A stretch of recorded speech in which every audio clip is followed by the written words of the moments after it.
Couldn't wait to get into camp. I think that we all enjoy doing what we do, and over the last sort of 12 months I've missed that engagement with the players, with a game which we all love, and to work with all the Canadian players, it's been a really enjoyable experience. Their enthusiasm, their energy, their commitment has been fantastic. The Arrows players, for me, it's the first insight for me, and to work with the players,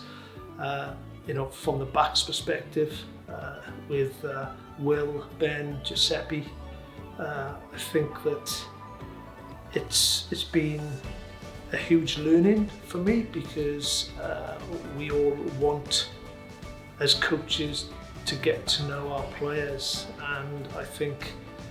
with the centre partnership of both Ben and Giuseppe, and to work with the tower 10, 12, 13 axis, and obviously Jason, and with the forwards, the front row with Tyler, Andrew. I think that for me, I've always say a statement that the forwards decide who wins the game and the backs decide by how many points. I've had the experience when I was right at the beginning of my coaching experience with Cardiff Blues, and then working with those players who stepped up to the national team. So I've had that experience when you have relationships with players at provincial level with Toronto Arrows, whether that's Ben, Will, Jason, Tyler, Andrew. I don't want to name all of them, but I think that the one thing, we talked about some of the values is about respect, and they understand those decisions, and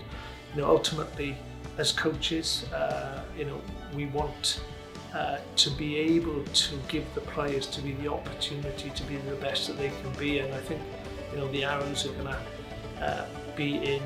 a favourable position, because they'll be working with me now, hopefully in February time and March during games, and that insight from their perspective will only benefit, not only benefit Rugby Canada, it will benefit me personally, but will benefit the player and Toronto Arrows. And I've said to Rugby Canada players that, look, rugby is a simplistic game, and it's important from a coaching perspective we keep that game very simple, and it's important that from our perspective we maintain our ability to help the players work on the micro parts of their game, and if we can able to do that, we can improve players in small percentages, and if we improve them in percentages, ultimately the team will become a better team and more competitive in both attack and defence. I think that majority of successful business, sporting organisations across the world, good culture, good behaviour, knowing what good behaviour, how to behave on and off the field, the trust and the respect, the hard work, all those core values that go into how you want your team to behave on and off the pitch. And I think the more you're able to have players on board with that cohesion, I think the more successful you are going to be. And there's no doubt that both Chris and Mark have spoken passionately about the culture that the Arrows have created. I think we all talk having about a growth mindset, and it's so important as a player and as a coach that we learn from people who we work with, and I think that over the next 12 months my learnings are going to be something which I'm not going to look forward to,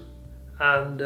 hopefully somewhere along the line I'm able to add value to other people's learnings, and if we can do that, the growth of Toronto Arrows and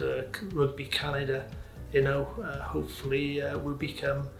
will forge a better environment, a culture within a tight-knit group of players and coaches.